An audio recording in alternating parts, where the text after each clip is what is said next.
우선 요번에는 스프링 JPA 두 번째 강의를 진행할 텐데요.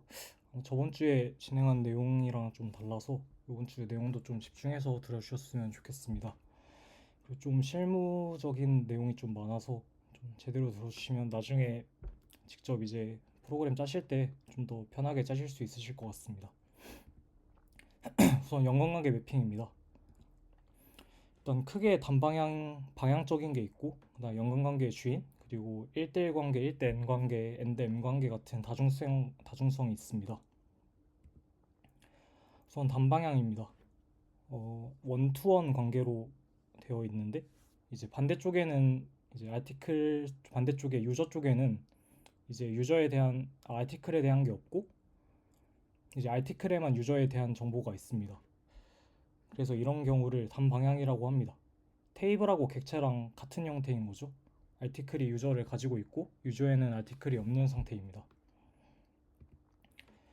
그리고 이제 양방향이란 게 있습니다. 이제 테이블 같은 경우에는 이제 외래키가 한쪽에만 있을 수 있으니까 이제 아티클에만 유저를 가질 수 있는데, 이제 객체 같은 경우에는 아티클도 유저를 가질 수 있고 유저도 아티클을 가질 수 있습니다. 그래서 이제 이런 경우에는 이제 엔티티에서도 아티클에서도 유저를 가지고 있고 유저에서도 아티클을 가지고 있습니다. 근데 이제 이게 마냥 같이 표현되는 건 아니고, 여기 이제 유저를 보면은 그냥 조인 컬럼으로 되어 있고 아티클을 보면은 이제 맵드 바이라고 표현이 되어 있습니다. 그래서 이게 연관관계의 주인입니다. 그래서 FK가 있는 곳이 연관관계의 주인이라고 부르는데, 이제 연관관계의 주인인 쪽이 조인 컬럼으로 되어 있고 이제 주인이 아닌 쪽이 맵드 바이라고 표현이 됩니다. 그래서 이제 테이블에서는 양쪽을 다 가질 수 없기 때문에 이제 외래키만 가지고 있고, 이제 객체로 표현을 하면 양쪽에 이제 둘 다 가질 수 있기 때문에 연관관계의 주인을 통해서 직접 이제 FK를 누가 가지고 있는지 나타낼 수 있습니다. 다음은 다중성과 관련된 겁니다. 그리고 요번엔 첫 번째 1대1 관계인데, 1대1 관계 같은 경우에는 원투원 관계로 표현을 합니다. 그러니까 이제 앞에서 설명드린 단방향 같은 경우에는 이제 FK만 있는 쪽에 원투원을 표현을 하고, 양방향 같은 경우에는 이제 FK가 없는 반대쪽에도 원투원으로 표현을 해서 1대1 관계를 표현할 수 있습니다. 다음은 1대 N 관계입니다. 이것도 마찬가지로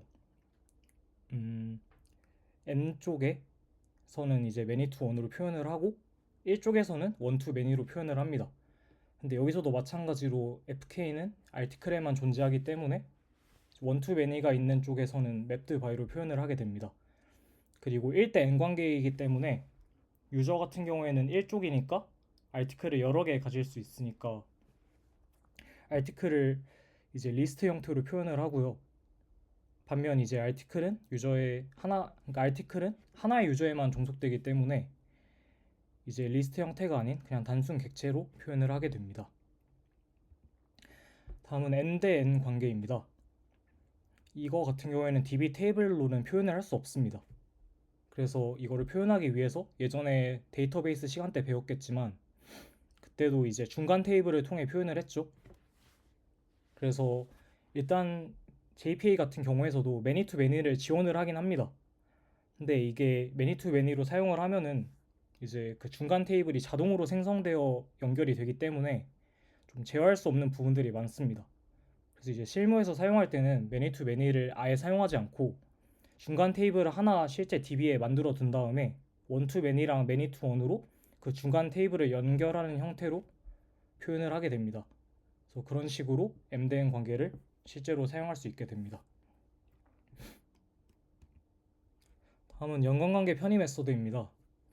이거는 이제 양방향 연관관계를 사용할 경우에 일관성을 유지하기 위해 사용을 합니다. 예를 들어 멤버 클래스에 이제 팀을 이제 필드로 가지고 있다고 해볼게요. 이제 그런 경우에는 이제 멤버랑 팀을 둘 다 만들어서 멤버에 셋 팀을 해서 이제 설정을 할 수 있겠죠. 근데 이제 양방향 연관관계라고 했으니까 반대쪽에 팀 쪽에도 팀도 멤버를 리스트로 가지고 있을 테니까 팀에서도 이제 팀 겟 멤버스를 한 뒤에 이제 애드로 멤버를 추가를 해줘야 됩니다. 근데 이제 이거를 직접 코드를 작성하다 보면 좀 빠뜨릴 가능성이 높습니다. 그래서 예를 들어 멤버의 세팅만 하고 반대쪽에 이제 애드를 해주지 않는 경우에는 반대쪽에 팀 멤버스에는 이 멤버가 없게 되겠죠. 그럼 이제 그걸로 인해 버그가 발생할 수 있습니다. 그래서 이런 상황을 좀 방지하기 위해서 연관관계 편의 메서드라는 것을 직접 엔티티에 만들어 가지고 사용을 하게 됩니다.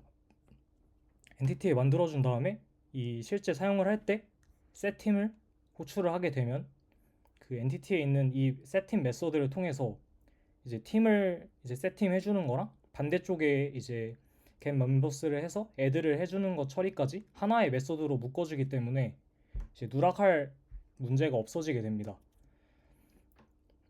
그래서 이제 양쪽 둘 다 설정을 해주기 때문에 이 버그가 발생하는 걸 좀 방지하기 위해서 연관관계 편의 메서드를 양방향 관계인 경우에 좀 사용을 하면 좋습니다. 그리고 제가 앞에서 좀 빼먹은 게 있는데 양방향 관계는 이제 꼭 필요한 경우에만 사용하시는 게 좋습니다. 최대한 이제 단방향을 선호하는 편이고요.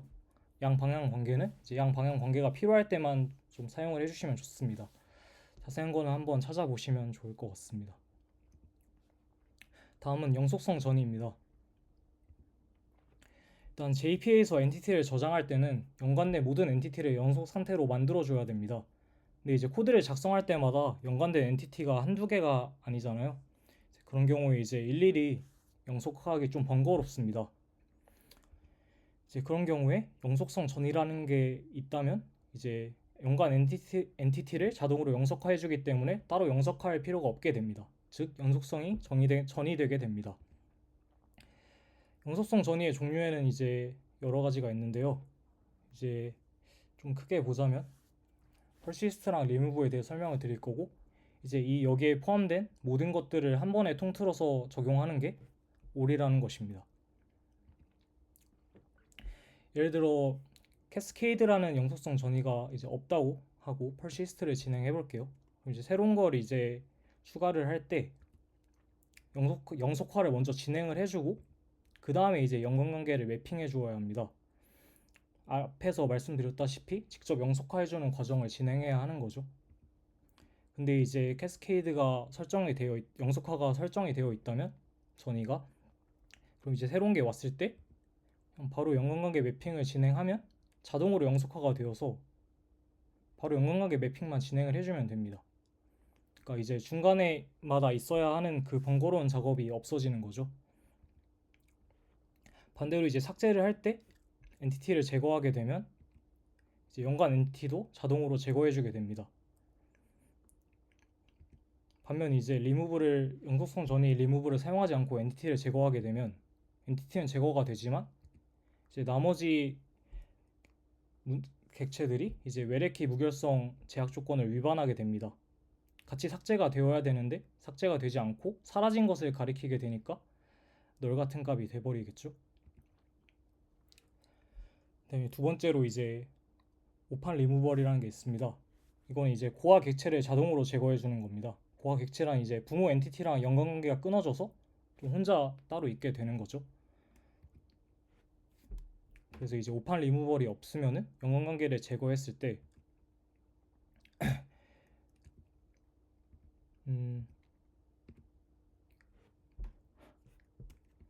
뭐라 해야 되지? 연관관계를 제거하고 연관 엔티티도 직접 제거를 해줘야 됩니다. 근데 이제 오판 리무벌을 사용하게 되면 연관관계를 제거하면 자동으로 연관 엔티티가 자동으로 제거되기 때문에 문제가 없게 됩니다. 이거는 이제 방금 설명드린 거에 대한 사용 예시인데요. 이제 오판 리무벌 같은 경우에는 직접 이제 원투매니 같은 곳에 이제 true 속성을 주면 이제 자동으로 고화 객체가 제거되게 됩니다. 영속성 전이 같은 경우에도 캐스케이드 올로 사용할 수 있고 만약 올이 아니고 필요한 것만 사용하고 싶다 하면은 이제 persist나 remove 같은 것만 따로 설정을 해서 사용하면 됩니다. 그리고 연관관계 같은 경우에도 이제 many to one, one to many 그리고 one to one, many to many는 사용하지 않는다고 했습니다. 그래서 이제 그거를 이제 그 1대 다대다 그 관계에 맞게 적절히 사용해 주시면 되겠습니다. 다음은 이거랑 레이지입니다. 여기 앞에서 보시면 여기 패치 레이지라고 되어 있을 텐데 이거에 대한 설명입니다. 이거랑 레이지가 뭘까요? 이거는 이제 연관된 엔티티도 즉시 함께 조회를 진행하게 됩니다. 그래서 패치 타입 이걸로 하고 매니투원을 하게 되면 이제 멤버를 가져올 때 멤버에 있는 팀을 같이 가져오게 됩니다. 쿼리로 한 번에 가져오게 되는 거죠. 반면 이제 레이지 같은 경우에는 필요한 때까지 이제 연관된 엔티티를 조회하지 않습니다. 예를 들면 멤버를 이제 똑같이 아까랑 같은 방식으로 불러와도 멤버만 가져오고 팀은 불러오지 않습니다. 그리고 이제 실제 팀을 이제 member.get 팀을 통해서 팀을 이제 실제 사용할 때 이제 팀을 불러오는 쿼리를 추가로 실행해서 가져오게 됩니다. 그래서 이걸 어떻게 써야 하냐? 그냥 모든 연관관계는 레이지 로딩으로 설정해 주신다고 생각하면 됩니다. 이렇게 설정하는 이유는 불필요하게 처음부터 연관 엔티티를 모두 가져오지 않아도 되기 때문입니다.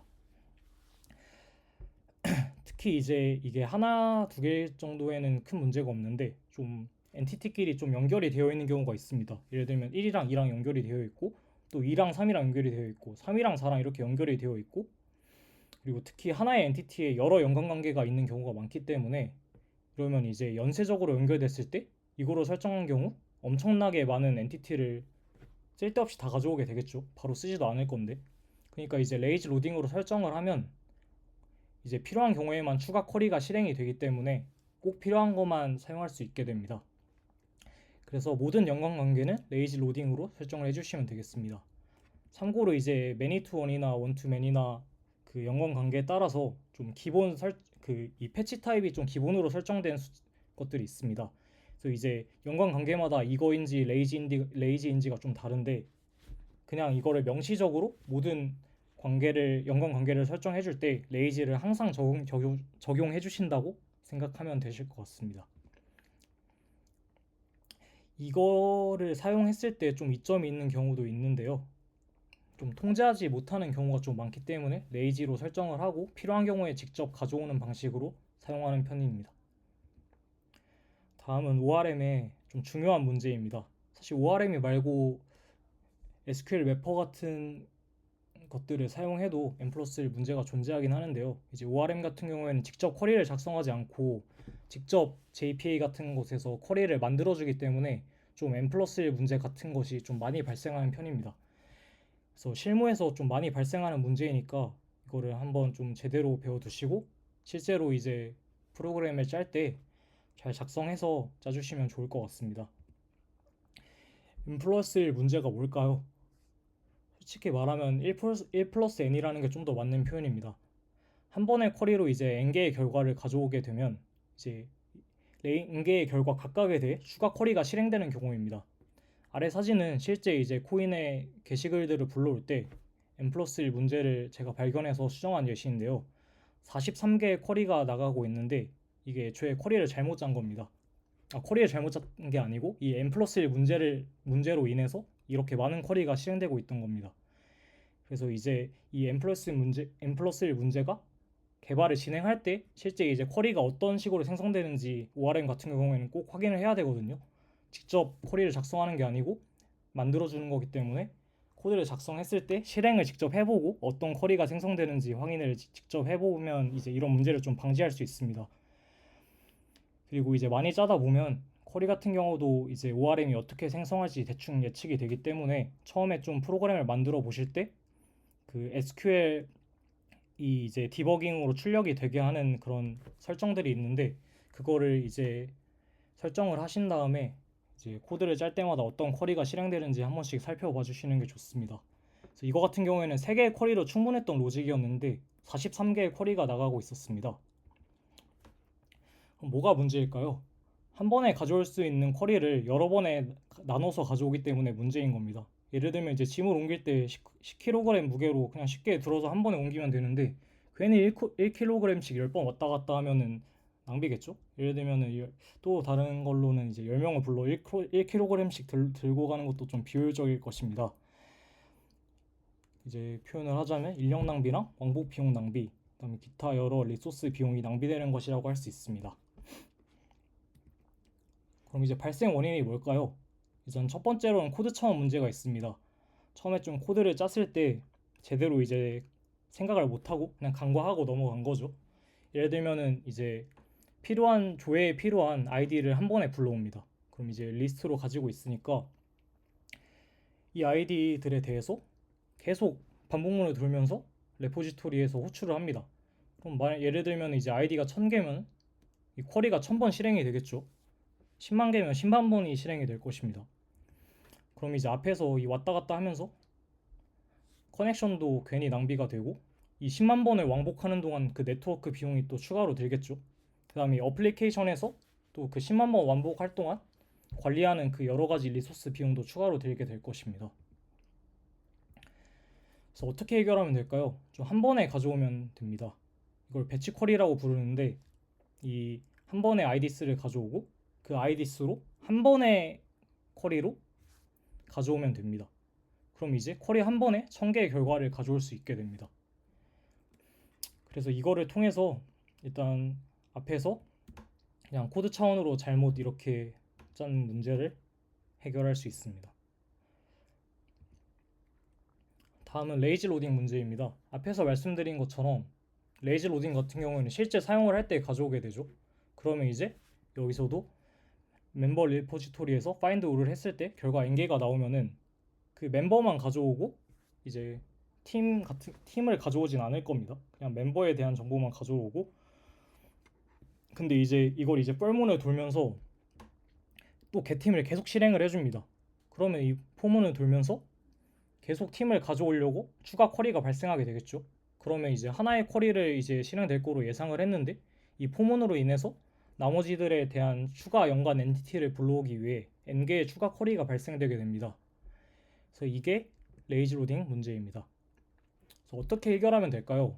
이거 로딩으로 변경하면 될 거라고 생각하실 수 있는데 이건 제가 앞에서 말씀드렸다시피 사용하지 않습니다. 그래서 다른 방법을 사용해서 좀 주로 해결을 하게 되는데 마찬가지로 한 번에 가져오는 방식이고요. 패치 조인 같은 경우에는 이제 연관 엔티티를 한 번의 쿼리로 가지고 올 수 있게 해주는 겁니다. 다음에 이제 엔티티 그래프나 배치 사이즈 같은 것도 추가로 있는데 이거는 이제 과제로 한번 조사해 보시면 좋을 것 같습니다. 상황에 맞게 좀 적절하게 사용을 해야 되고 무조건 이걸 쓴다고 그 n+1 문제보다 한 번에 가져오는 게 무조건 빠른 건 아닙니다. 데이터 양에 따라서 좀 차이가 있고 오히려 n+1 문제가 발생하는 게 더 빠른 경우도 있습니다. 하지만 이제 데이터의 양이 증가하다 보면 n+1 문제보단 이렇게 한 번에 가져오는 게 실제 성능은 좋은 편입니다.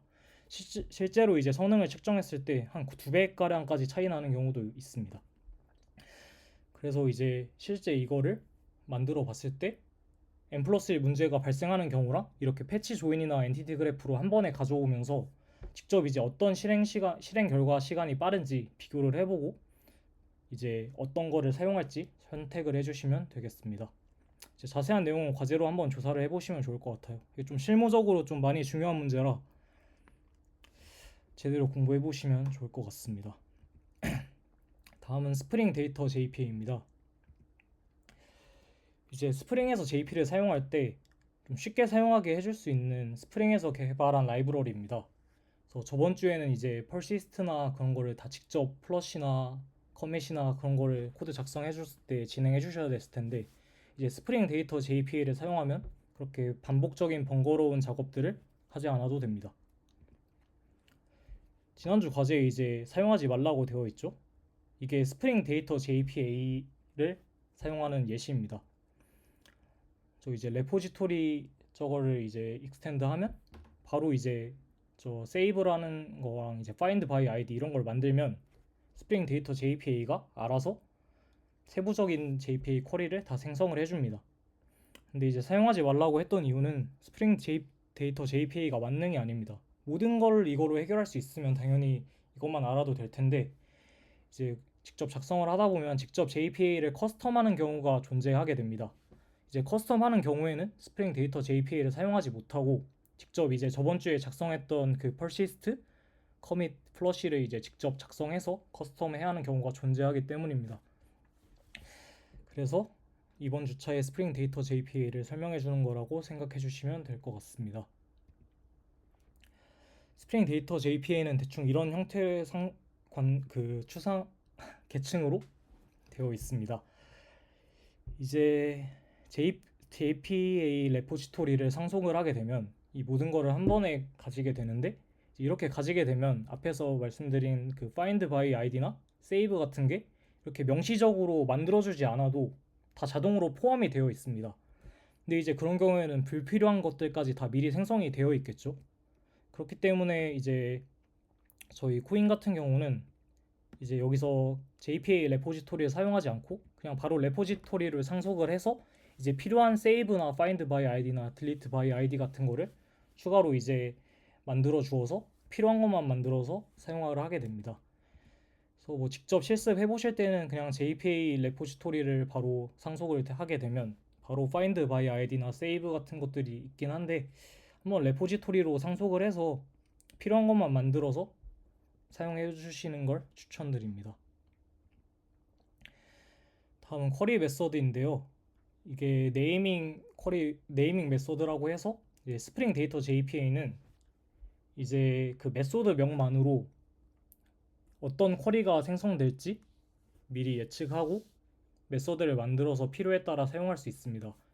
예를 들면 저 첫 번째 있는 find distinct by last name and first name 하면 이제 오른쪽에 있는 JPQL이 생성이 돼서 저 메소드를 사용을 하면 저 쿼리가 나가서 직접 이제 데이터베이스에서 정보를 가져오게 됩니다. 근데 이제 이거를 외우라는 건 아니고요. 직접 이제 사용을 하다 보면 좀 익숙해지는 경우가 많고, 사실 저희 프로젝트 단에서는 이거를 많이 사용하지 않습니다. 솔직히 이게 네이밍 쿼리 메서드보다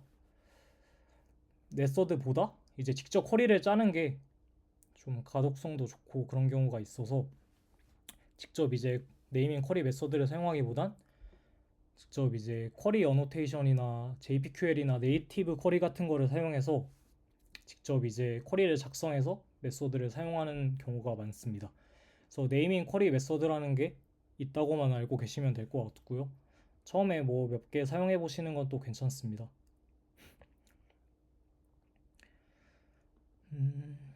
네, 저기 이제 세 번째 보면 find all by title containing 같은 게 이제 네이밍 쿼리 메소드 사용한 예시고요.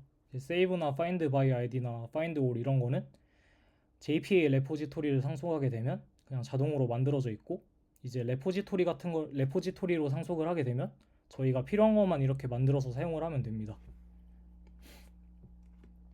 그러면 이제 저 위에 적혀 있는 쿼리들이 자동으로 실행돼서 가져올 수 있습니다. 어떻게 보면 되게 편한 거죠. 불필요한 반복 작업을 좀 줄여주고 좀 편하게 사용할 수 있게 해줍니다.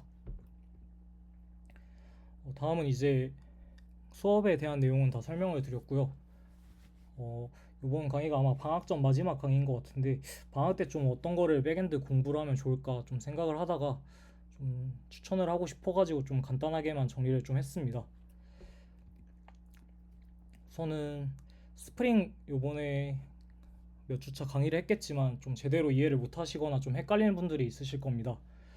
좀 많이 들어보셨겠지만 그 인프런의 김영환 강사님의 강의가 좀 좋습니다. 거의 백엔드 기본서라고 불릴 정도로 좀 유명한데요. 저도 직접 다 보긴 했습니다. 듣고자 나서 추천을 드리는 거니까 한번 들어보시면 좋고요. 제가 이 중에서 좀 추천을 많이 드리는 거는 MVC 1편이랑 2편을 좀 추천을 많이 드립니다. 여기만 대충 들어도 아마 개발하는데 큰 문제는 없지 않을까 생각은 합니다. 나머지는 이제 시간이 있으시면 좀 들으시면 좋을 것 같고요. 이제 핵심 원리 기본편이나 그런 거 같은 경우에는 좀 스프링 원리 자체에 좀 깊게 좀 알고 싶다, 이제 내부가 어떻게 동작되는지 좀 알고 싶다 하면은 들어보시는 걸 추천합니다. 이제 유료 강의다 보니까 만약에 웹에 대해서만 좀 간단하게 배우고 싶다 하면은 MVC 1편, 2편을 좀 저는 추천드리는 편입니다. 다음은 JPA 관련 책이랑 강의를 좀 추천드리려고 하는데요. 이제 JPA 프로그래밍이라고, 이것도 마찬가지로 김영환 강사님이 쓰신 책인데 학교의 도서관에도 있습니다. 2권인가 있는 걸로 알고 있는데 이거를 한번 읽어보시면 저번 주 강의도 그렇고 이번 주 강의까지의 내용들이 좀 전체적으로 좀 정리가 되는 것을 한번 느끼실 수 있을 겁니다. 특히 JPA 같은 경우에는 요즘 실무적으로도 많이 사용하는 ORM이라서 한번 스프링을 배울 때처럼 제대로 정리하고 가면은 좀 좋을 거라고 생각합니다. 예를 들어 책 읽는 게 좀 힘들다 싶으신 분들은 이제 마찬가지로 김영환 강사님의 강의가 있기 때문에 이게 자바 ORM 표준 JPA 프로그래밍 이게 이 책이랑 아마 같은 내용인데 좀 핵심 내용만 추려서 하는 강의일 거예요. 그래서 이거를 들으셔도 좋고 이제 실전 스프링부트 JPA 활용 이쪽 내용은 최적화와 관련된 내용입니다. 제가 앞에서 말했던 M+1 문제나 그런 컬렉션 문제 같은 거를 해결해주는 그런데 최적화 관련된 내용이니까 이거는 뭐 나중에 실무하실 때 보셔도 좋고요. 저희 백엔드 레귤러 전환되시면은 거기 계정에도 강의가 있으니까 나중에 혹시 레귤러 되시면은 보셔도 좋을 것 같습니다. 다음은 백엔드 관련 책 추천인데요. 클린코드랑 이제 많이 들어보셨겠죠? 클린코드는. 그리고 객체 지향의 사실과 오해라는 책이 있습니다. 약간 둘 다 좀 코드를 어떻게 적어야 될지, 객체 지향을 좀 어떻게 구성을 해야 될지 좀 많이 객체 지향이나 코드 같은 게 좀 추상적이잖아요. 어떻게 정확히 작성해야 될지 명확한 그 가이드라인이 없기 때문에 그럴 때 한번 읽어보시면 좀 도움이 되실 거라고 생각을 합니다. 클린 코드 같은 경우에는 한번 읽어보시는 걸 추천드릴게요. 책이 그렇게 길진 않아요.